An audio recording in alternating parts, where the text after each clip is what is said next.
ओम नमः शिवाय। शिवजी सदा सहाय। ओम नमः शिवाय। गुरुजी सदा सहाय। ओम नमः शिवाय। शिवजी सदा सहाय। ओम नमः शिवाय। गुरुजी सदा सहाय। श्री शिव महापुराण द्वितीय रुद्र संहिता प्रारंभ प्रथम सृष्टि खंड अध्याय 12 कर्म यज्ञ भक्ति और शाम आदि का वर्णन। नारद जी ने कहा, हे ब्रह्मा जी, इस बात को अच्छी तरह फिर कहिए। ब्रह्मा जी ने कहा, एक समय मैं सब ऋषियों को साथ लेकर क्षीर सागर के तट पर भगवान विष्णु की स्तुति करने गया, और जब हम सबने उनकी स्तुति की तो उन्होंने शिव जी के चरणों का ध्यान करके प्रसन्न होकर कहा, हे ब्रह्मादि देवताओं, तुम लोग क्यों आए हो? तुम्हारा क्या कार्य है? मुझसे कहो।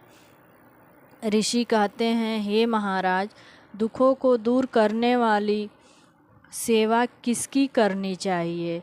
तब भगवान बोले, हे ब्राह्मण, यह तो तुम पहले भी देख चुके हो और अब भी देखते हो, फिर उसको क्या पूछते हो? तुम कार्य में तत्पर तुम्हारे और देवताओं के लिए फिर कहता हूँ, सुनो। भगवान शंकर ही सब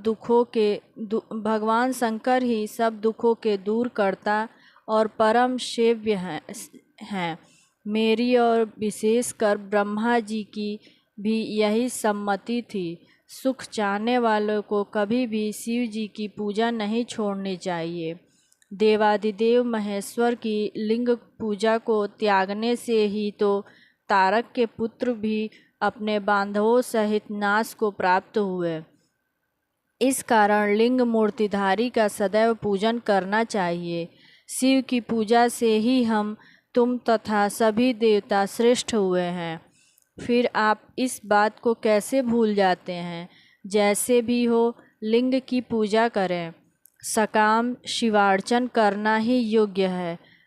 वहीं बड़ी हानि, वहीं महाछिद्र, वही अंधता और मुग्धता है। जिस मुहूर्त और क्षण में शिवार्चन नहीं होता, शिव जी का भक्त कभी दुखी नहीं होता।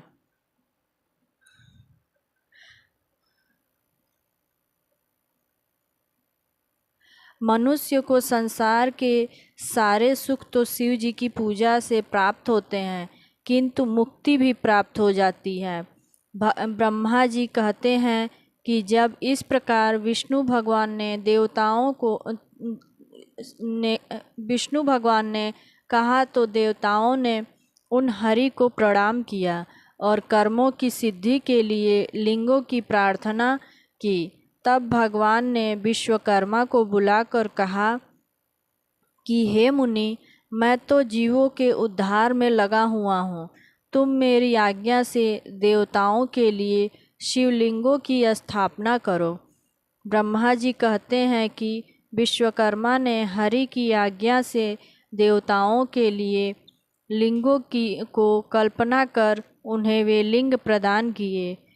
पद्मराग मणि का लिंग इंद्र को, सुवर्ण का कुबेर को, पीतमणि का धर्मराज को और श्याम वर्ण का वरुण को, इंद्र नीलमणि का विष्णु को और सुवर्णमय लिंग ब्रह्मा जी को और चांदी का विश्व देवता और वसुओं को बनाकर दिया। पीतल का अश्वनी कुमारों को, स्फटिक का लक्ष्मी को, तांबे का आदित्यों को, मोती का चंद्रमा को और वज्रलिंग ब्राह्मणों को दिया। फिर ब्राह्मणों की स्त्रियों को मिट्टी का, नागों को चंदन का, मक्खन का देवी को, भस्म का योगी को, दधि का यक्षों को और मिट्टी का छाया को दिया। इस प्रकार जब सब को लिंग की प्राप्ति हो गई, तब विष्णु जी के वचनों को सुनकर मैं देवताओं सहित अपने लोक में आया और सब ऋषि और देवताओं ने फलदायक उसकी पूजा विधि को बतलाया और कहा कि जब तक ज्ञान न हो जाए तब तक सभी लोग विधि पूर्वक इस प्रकार लिंगों की पूजा करें, क्योंकि उच्च पद पर चढ़ने के लिए प्रतिमा पूजन परम आवश्यक है। निर्गुण की प्राप्ति के लिए प्रतिमा पूजन ही उसका आश्रय है। इससे सगुण से निर्गुण की प्राप्ति होती है। देवताओं में शिव जी सबसे बड़े हैं, अतः इनके निमित्त प्रतिमा पूजन अवश्य करें। जहाँ जहाँ जैसी भक्ति हो वहाँ वहाँ वैसी पूजा आदि करें। बिना पूजन और दानादि के पाप लगता है, और पूजा आदि करने से ज्ञान रूप रंग की उत्पत्ति होती है और विज्ञान प्राप्ति हो जाती है। अतएव जब तक गृहस्थाश्रम में रहें तब तक प्रतिमा से पंच देवताओं की पूजा करते रहें, अर्थात सबके मूल शिवजी ही की पूजा करें, क्योंकि मूल के सिंचन से संपूर्ण शाखाएं भी तृप्त हो जाती हैं, किंतु शाखाओं के सिंचन से मूल कभी तृप्त नहीं होता। विद्वानों को थोड़े ही में यह जान लेना चाहिए कि शिव जी की पूजा करने से सब देवताओं की पूजा हो जाती है।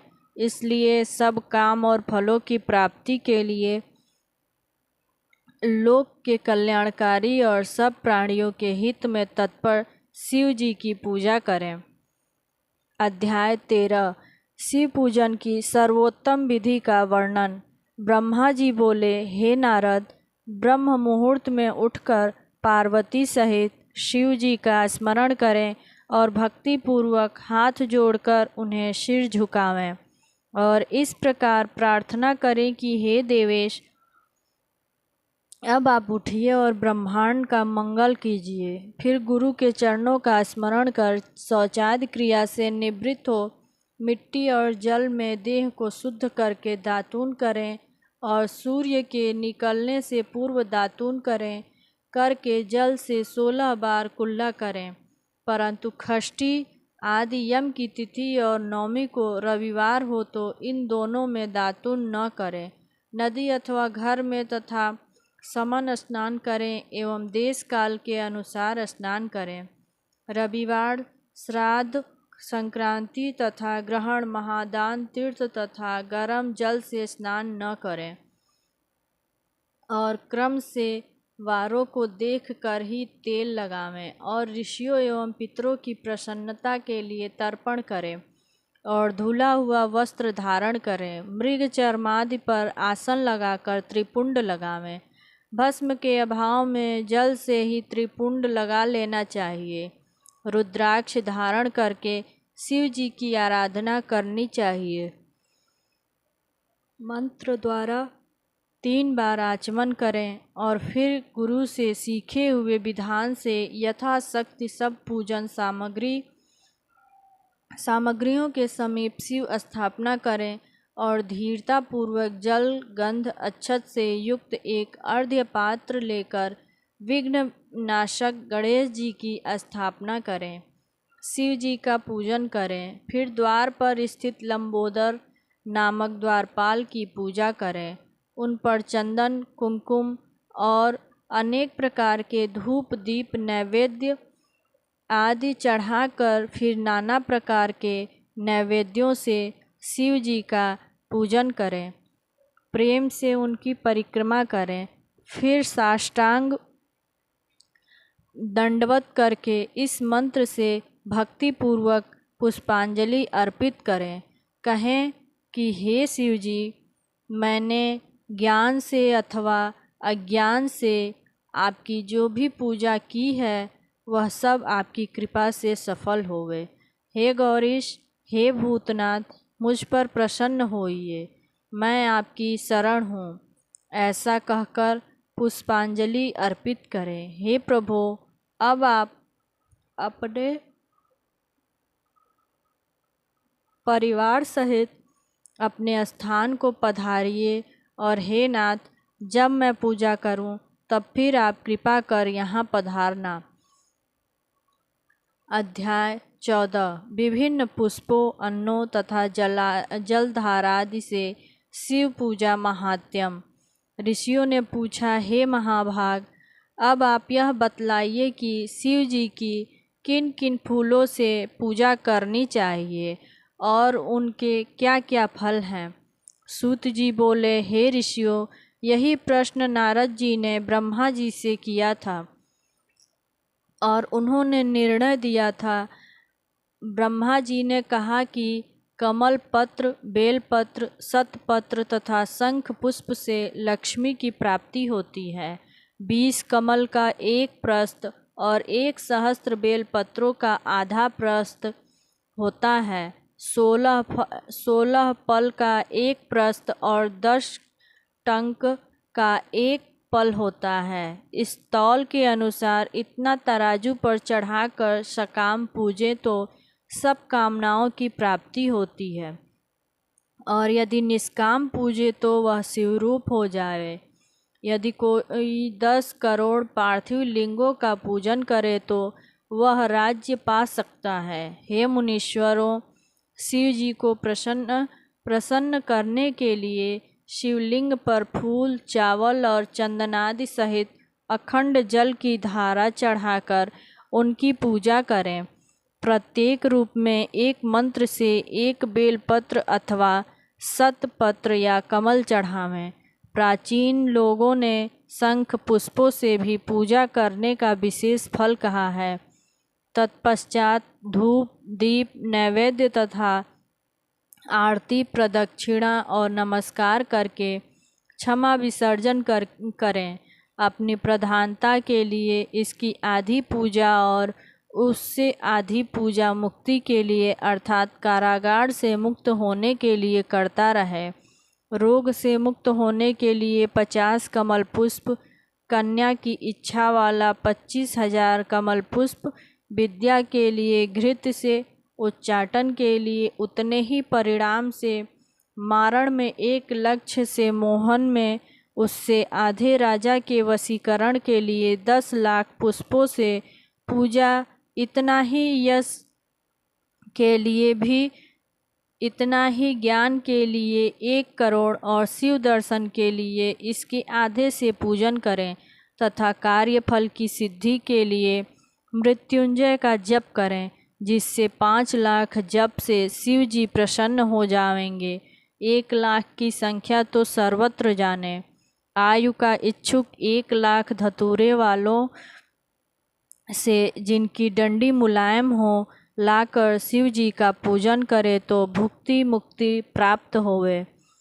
प्रताप के लिए आक के पुष्प चढ़ावें। जवा पुष्प से पूजे तो शत्रु का नाश हो, और कनेर के पुष्प से पूजन करें तो सब रोग दूर होवें और वस्त्र व संपत्ति की कमी न रहे। हार श्रृंगार के फूलों से पूजे तो सुख संपत्ति बढ़े। राई के फूलों से पूजे तो शत्रु की मृत्यु होवे, और यदि इसके 1 लाख फूल चढ़ावें तो बड़ा फल प्राप्त होता है। खंपा और केतकी को छोड़कर सब फूल शिव जी पर चढ़ सकते हैं। अब तुम चावल के चढ़ाने का प्रमाण और फल सुनो। चावल को चढ़ाने से लक्ष्मी की वृद्धि होती है, परंतु चावल अखंडित होवे और विधि पूर्वक भली प्रकार से चढ़ावें। इसकी भी 1 लाख संख्या हो या 6 प्रस्थ अथवा 2 पल होवे। चावल द्वारा प्रधानतः रुद्र को पूजें और उस पर एक सुंदर वस्त्र शिव जी पर चढ़ाने का यही सुंदर विधान है। फिर उस पर 1 श्रीफल, गंध पुष्पादि सहित चढ़ाकर धूप दीपादि हो रुपया मानसे की संख्या से दक्षिणा देवे। इस प्रकार सब अंग सहित मंत्र पूर्वक शिव जी की 1 लक्ष्य पूजा जावे तो 12 ब्राह्मणों को भोजन करावें। 1 लाख पल तिल चढ़ावें तो महानाश होवे। 11 पल एवं तिल के बराबर होता है। हित कामना के लिए पूर्ववत पूजन करें और ब्राह्मणों को भोजन करावें। ऐसा करने से बड़े पातक से उत्पन्न दुखों का नाश हो जाता है। 1 लाख या 8 प्रस्थ जौ चढ़ावें तो स्वर्ग और सुख की वृद्धि होवे। ज्वर प्रलय की शांति के लिए केवल जल की धारा मंगल होती है। इसमें सत रुद्री, एकादश रुद्र, जप रुद्र सूक्त, खड्ग, महामृत्युंजय और गायत्री अंत में नमः लगाकर नामों से अथवा प्रणव से अर्थात ओम मंत्र तथा दूसरे शास्त्रोक्त मंत्र से जलधारा चढ़ावें। धारा पूजन शुभ सनातन वर्धक है। यदि अपने घर में नित्य कलह होता हो तो शिव जी पर जल की धारा चढ़ावें। यदि शत्रु को तपाना हो तो शिव जी पर तेल की धारा चढ़ावें। यदि शिव जी पर मधु चढ़ावें तो यज्ञ का राजा होवे, और यदि ईख का रस चढ़ावे तो आनंद मंगल होवे। यदि गंगा जल की धारा चढ़ावे तो भक्ति मुक्ति प्राप्त होवे, परंतु इसकी 10,000 संख्या का विधान है। यदि 11 ब्राह्मणों को भोजन करावें और स्कंद तथा उमा सहित शिव जी की विधि सहित पूजा करें तो पुत्र पौत्रादिक के समेत एवं सब सुखों को भोग कर अंत में शिवलोक का भागी होता है। ओम नमः शिवाय। शिवजी सदा सहाय। ओम नमः शिवाय। गुरुजी सदा सहाय। ओम नमः शिवाय। शिवजी सदा सहाय। ओम नमः शिवाय। गुरुजी सदा सहाय।